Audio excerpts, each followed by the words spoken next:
అందుకే ఇప్పటికీ కపిలతీర్థంలో కామాక్షి అమ్మవారికి ఆ తామర పద్మాలతో పూజ చేస్తారు. ఆ పద్మము లక్ష్మీ స్థానం. మూడవది ఆవు యొక్క వెనుక భాగం. ఆవు యొక్క పృష్ఠభాగమునందు లక్ష్మీదేవి నివాసం ఉంటుంది. నాలుగవది స్త్రీ యొక్క పాపట. ఆ పాపటలో లక్ష్మీదేవి యొక్క స్థానం. అక్కడ లక్ష్మీదేవి నివాసం ఉంటుంది. అందుకని అది ఒకటి. ఇలా 5 స్థానాలు. ఒకటి ఆ బిల్వవృక్షం.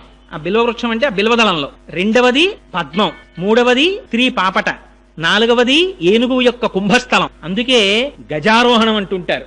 ఏనుగు యొక్క కుంభస్థలంలో లక్ష్మీదేవి ఉంటుంది. ఐదవది ఆవు యొక్క వెనుక తట్టు. ఈ 5 ప్రాంతములు లక్ష్మీ స్థానాలు. అందుకని మారేడు దళంతో పరమశివుడికి పూజ. దానివల్ల అపారమైనటువంటి లక్ష్మీ సంపత్తి. కపిలతీర్థంలో ఇప్పటికీ కూడా 2 బ్రహ్మాండమైన మారేడు చెట్లు నిలబడి ఉంటాయి. ఇక్కడ లింగాకృతిలో ఉన్నటువంటి మహానుభావుడే అక్కడ సాకారముగా మారేడు చెట్ల రూపంలో ఉన్నాడని నమ్ముతారు. వెళ్ళి ఆ మారేడు చెట్లకి నమస్కారం చేస్తారు. ించవలసినటువంటి వేరొకటిది, అక్కడే నాగుల చావిడి అని చెప్పి జంట నాగులు పెనవేసుకున్నటువంటి అనేకమైన మూర్తులు కలిగిన పెద్ద వేదిక ఒకటి ఉంటుంది. పూర్వం అక్కడ ప్రతిష్టలు చేసేవారు. ఇప్పుడు కుదరదు. ఎందుకంటే అసలు అంగుళం ఖాళీ లేదు. అక్కడికి వెళ్లి నమస్కారం చేస్తే, అభిషేకం చేసుకుంటే అక్కడే వల్లీ దేవసేనా సమేత సుబ్రహ్మణ్యేశ్వర స్వామి వారు ఉన్నారు. కాలసర్పదోషం ఉన్నవారు, కుజగ్రహ దోషం ఉన్నవారు, నవగ్రహ దోషాలున్నవాళ్లు కపిలతీర్థానికి వెళ్లి స్వామివారికి అభిషేకం చేయించుకుంటే